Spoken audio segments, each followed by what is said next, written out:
Okay, hi everybody. Today I'm going to talk about the Supercharger belt tensioner pivot bushing, or you could call it a pivot bearing.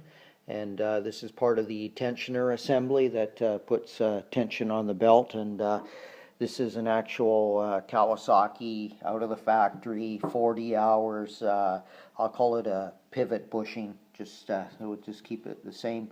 So anyways, what I did is, if you followed my videos, this is where there's your idler pulley there for your supercharger. Puts pressure on the belt there, keeps tension on it.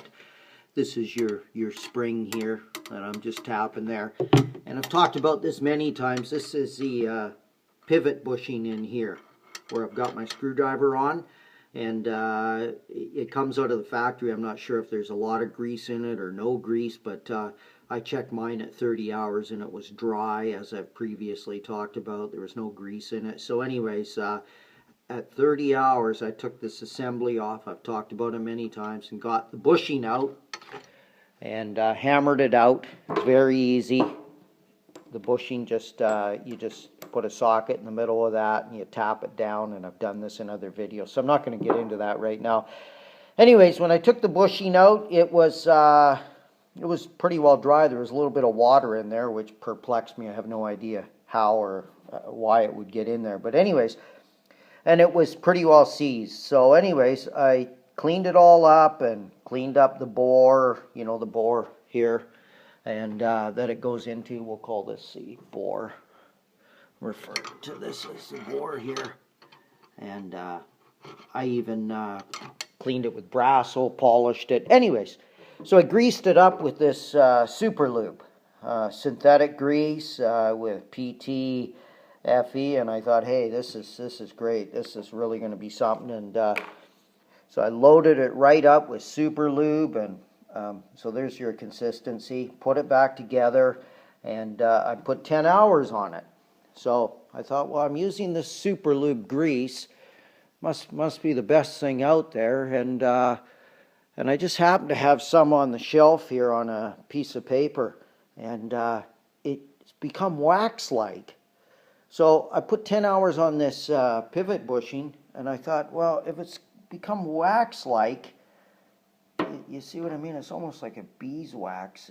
It's gone hard. I thought, well, what's it like in the pivot bushing? So I took it apart today. I put 10 hours on it. There was no grease in it at all. It was gone.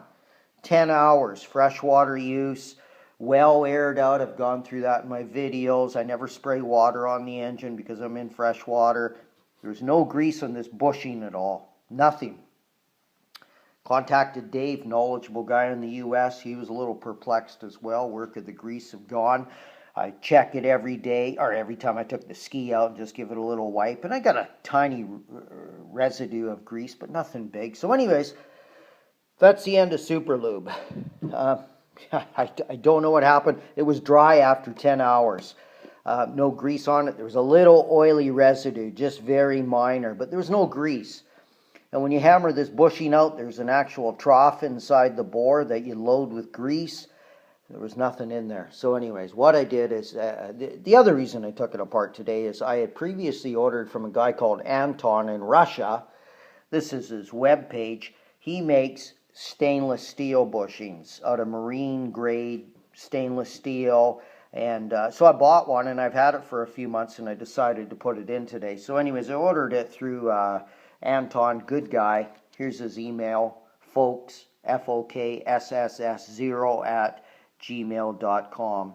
I don't work for him, but he's a good guy, because one of my shipments went missing, and he was really almost kind of pressuring me to take a refund, and I just said, hey man, don't worry about it, let's give it some time, and my order did show up. So, and he makes all kinds of stuff. He makes stainless steel pulleys, he makes aluminum alloy pulleys. He makes all kinds of things for these skis and does precision work. So anyways, today what did I do?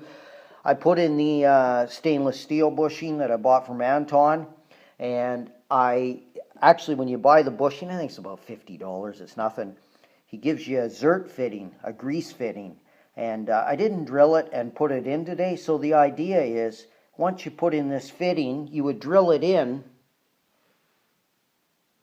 and you would take your pivot bushing all apart and do it on the bench, and maybe install your grease fitting about there, or where I'm tapping my screwdriver.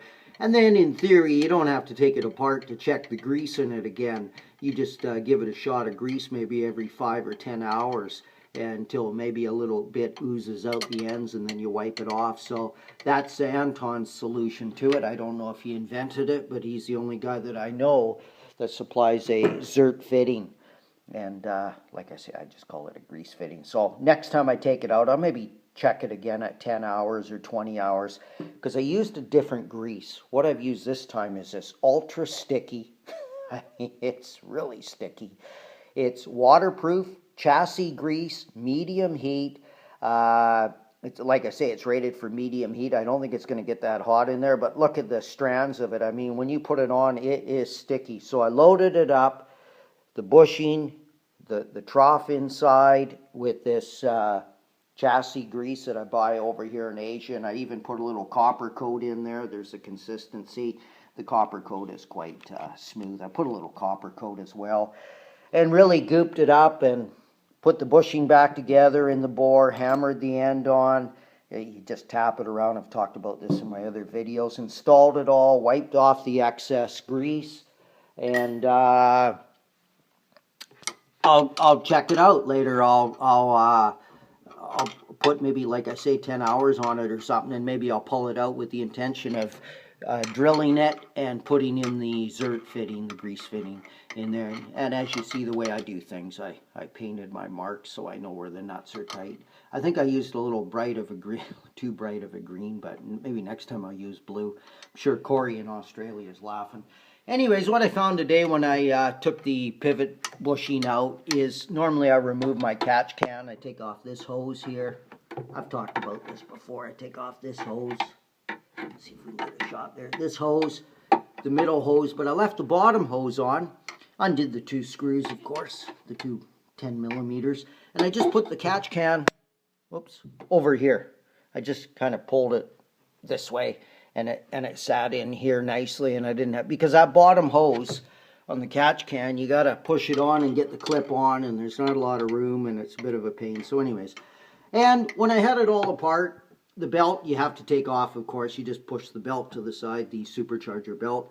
I cleaned the pulleys with rubbing alcohol and let it dry for about a half an hour, and blew it off with air, and then I put my everything back together, and I'll check it out probably in 10 hours, and like I say, that's when I will drill it and put in the fitting, and report back if I've lost the grease again after 10 hours, and I'll really be it'll be a real mystery. So guys that grease their pivot bushing, if you grease it once and you think it's okay, maybe it's not. Maybe you should check it every 30 hours. Dave was suggesting today that he checks his every 30 hours. So he's not going to check his till next year, but I won't hear from him. So anyways, I got 10 hours on it after I greased it with this super lube. And here I thought I was doing the world a good, and this grease was gone. There was nothing in there. So anyways, that's today's tip from Rod, and hope that helps.